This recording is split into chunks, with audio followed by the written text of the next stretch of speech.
देखिए, लगातार एनडीए के प्रत्याशी जीत हासिल करते हुए नजर आ रहे हैं। तस्वीरें भी आप लगातार देख पा रहे हैं कि किस तरह से जीत का यहां पर जश्न मनाया जा रहा है। अलग अलग सीटों से जो आंकड़े हैं वो अब साफ होते हुए नजर आ रहे हैं। बात की जाए बरूराज से तो वहां पर भी बीजेपी के प्रत्याशी ने जीत हासिल कर ली है। साहेबगंज से भी बीजेपी प्रत्याशी ने जीत हासिल की है। बनियापुर से भी बीजेपी के केदारनाथ ने जीत हासिल कर ली है। तो कुल मिलाकर एनडीए यहां पर प्रचंड जीत हासिल करते हुए नजर आ रही है। 208 सीटें यहां पर उनको मिल चुकी हैं। तो बड़ी खबर आपको इसी बीच बता रहे हैं, कल्याणपुर से जेडीयू के महेश्वर हजारी जीत चुके हैं। अलौली से जेडीयू के रामचंद्र सदा को जीत हासिल हो चुकी है। हरनौत से अगर बात करें तो जेडीयू के हरि नारायण सिंह को भी जीत मिल चुकी है। बेलागंज से जेडीयू की मनोरमा देवी जीत हासिल कर चुकी है। कल्याणपुर से भी जेडीयू के प्रत्याशी ने जीत हासिल कर ली है।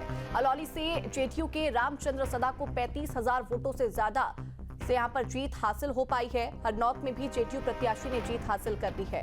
तो लगातार जीत का आंकड़ा बढ़ता हुआ नजर आ रहा है और न केवल जो मार्जिन है जीत का वो थोड़ा बहुत है, बल्कि एक बड़े मार्जिन से यहां पर एनडीए प्रत्याशी जीतते हुए नजर आ रहे हैं। हरनौत से जेडीयू के हरि नारायण सिंह 48,000 से ज्यादा वोटों से उन्होंने जीत हासिल कर ली है। बेलागंज से भी जेडीयू के प्रत्याशी ने जीत हासिल की है।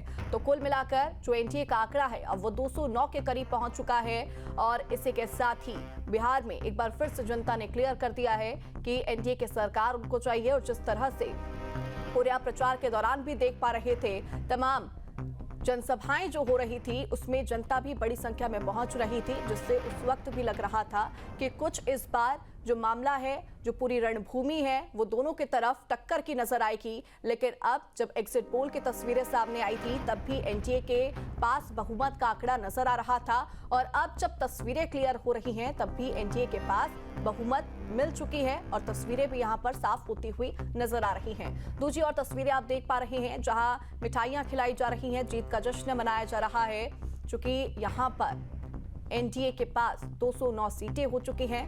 हालांकि जो बड़ी बड़ी पार्टियां हैं, चाहे जनसुराज की आप बात करें, एआईएम की बात करें, और उनके खाते में इतनी सीटें आती हुई नजर नहीं आई। लेकिन फिलहाल जो तस्वीरें आप देख पा रहे हैं जीत के जश्न की, चूंकि कल्याणपुर से भी जेडीयू के महेश्वर हजारी ने जीत हासिल कर ली है। अपना आशीर्वाद दिया और एक बात स्पष्ट हो गई है, अब की बार 200 पार, एनडीए 200 पार कर चुकी है। नरेंद्र मोदी जी के नेतृत्व में ये बिल्कुल स्पष्ट है कि women empowerment, where the women of Bihar feel safe, where they get employment opportunities, where they get financial stability, where they are seen as karta of the household, decision makers of their own household and society. That is something that is very, very powerful. And the opposition had no reply to that. बहुत खुशियां हैं। NDA के हर घटक दल को, हर समर्थक को, हर कार्यकर्ता को देश भर में एक स्पष्ट संदेश बिहार के जनता ने दिया है, मतदाताओं ने दिया है। वह बिहार के विकास के लिए मतदान किया है। नीतीश जी के जो उनकी सरलता है, जो व्यवहार है, जिस सच्चाई के साथ उन्होंने अपनी जिम्मेदारी का निर्वहन किया, हर वर्ग के लिए काम किया, खास तौर से महिलाओं के सशक्तिकरण को उन्होंने बल दिया, वो भी इस चुनाव प्रचार का एक केंद्र बिंदु था।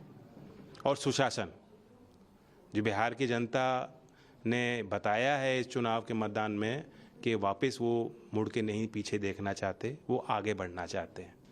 तो और साथ साथ केंद्र सरकार की जो नीतियां हैं, जो दोनों सरकारों के मेल से एक अद्भुत प्रदर्शन बिहार में हो रहा है, उसका नतीजा निकला कि जनता ने कहा कि एक बार फिर एनडीए की सरकार ही बनेगी। अपोजिशन पार्टीज का इतना वीक अनुभव के आधार पे नहीं, लेकिन रट्टा मार के जो गए हैं भाषण देने के लिए कि काम आ जाएगा, और जनता जनार्दन के हक और अधिकार पे डाका मारना चाहते थे, वोट चोरी की बात छेड़ के। असल में उन्हें सत्ता से बाहर ही जनता देखना चाहती थी और सत्ता से बाहर ही रहना पड़ेगा। जहां भक्ति है हर शब्द में, कथाओं में छिपे हैं दिव्य रहस्य और ज्योतिष देता है जीवन को दिशा। धर्म से जुड़ी हर बातों को जानने के लिए हमारे चैनल स्तुति को सब्सक्राइब करें। चैनल पर जाने के लिए इस लिंक पर क्लिक करें।